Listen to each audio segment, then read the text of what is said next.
Vamos partir agora para a terceira questão. É uma questão da Fundação César Gran-Rio, que trata também da aplicação de razão e proporção.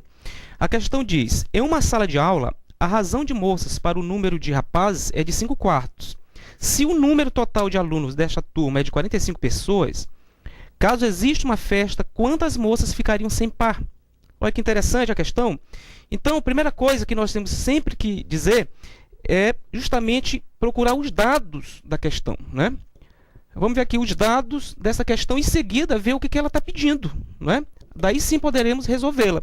Então, ele diz, ó, em uma sala de aula, a razão de moças para o número de rapazes é de 5/4. Ora, eu vou chamar aqui x, o número de moças, e vou chamar y, o número de rapazes. Certo? E ele disse que a razão do número de moças para o número de rapazes é igual a 5/4. Então, eu vou estabelecer uma proporção. Então, eu vou dizer que x está para y, assim como 5 está para 4. Porque foi isso que a questão me disse, que a razão entre o número de moças e o número de rapazes é igual a 5/4. Então, esse é o primeiro dado. O segundo dado, ele diz, se o número total de alunos dessa turma é de 45 pessoas, ora, se o número total de alunos é 45 pessoas, significa dizer o quê?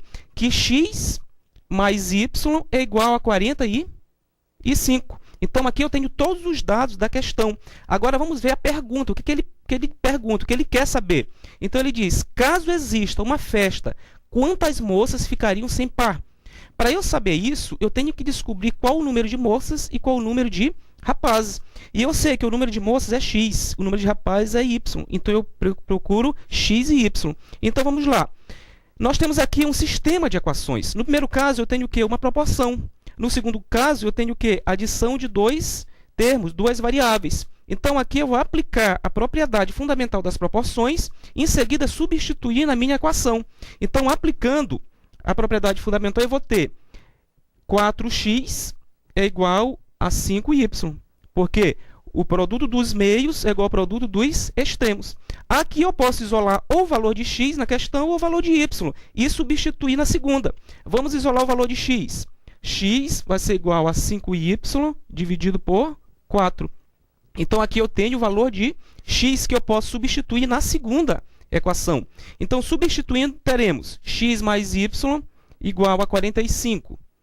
Qual o valor de x? 5y sobre 4 mais y igual a 45. Então, aqui eu tenho uma equação em apenas uma variável.